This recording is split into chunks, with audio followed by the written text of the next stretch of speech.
جو میں نے نگاہ کی تو کیا دیکھتا ہوں کہ آسمان پر ایک دروازہ کھلا ہوا ہے۔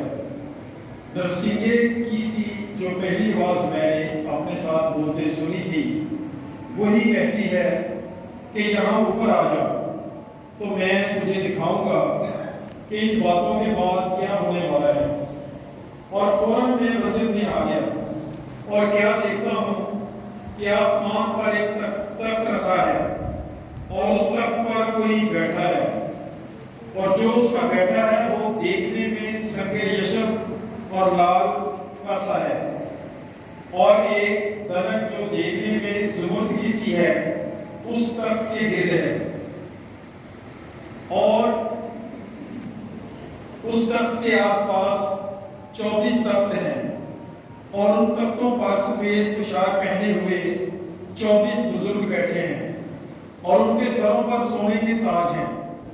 اور بجلیاں اور آوازیں اور گرجیں اس تخت سے نکلتی ہیں، اور 7 چراغ اس تخت کے آگے جل رہے ہیں۔ یہ خدا کی 7 روحیں ہیں، اور اس تخت کے سامنے بلور کی مانند شیشے کا ایک سمندر ہے، اور تخت کے بیچوں بیچ اور تخت کے گردا گرد 4 جاندار ہیں جو آگے پیچھے آنکھوں سے بھرے ہیں۔ پہلا جاندار ببر کی مانند ہے، دوسرا بچڑے کی مانند، تیسرے کا چہرہ آدمی کا سا ہے، اور چوتھا اڑتے ہوئے عقاب کی طرح۔ اور ان 4 جانداروں کے 6 پر ہیں، اور وہ چاروں طرف اور اندر آنکھوں سے بھرے ہیں، اور وہ رات دن یہ پکارنے سے باز نہیں آتے کہ قدوس قدوس قدوس خداوند خدائے قادر مطلق، جو تھا اور جو ہے اور جو آتا ہے۔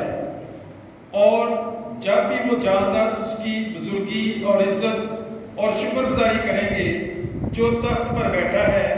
اور عبدالآباد زندہ ہے، تو وہ 24 بزرگ اس کے سامنے گر پڑیں گے جو تخت پر بیٹھا ہے، اور اسے سجدہ کریں گے جو عبدالآباد زندہ ہے، اور وہ اپنے تاج یہ کہتے ہوئے اس تخت کے سامنے ڈال دیں گے کہ اے خداوند ہمارے خدا، تو ہی اس لائق ہے کہ تمجید اور عزت اور قدرت پائے، کیونکہ تو ہی نے سب چیزوں کو خلق کیا، وہ تیری مرضی سے تھی اور خلق ہوئی۔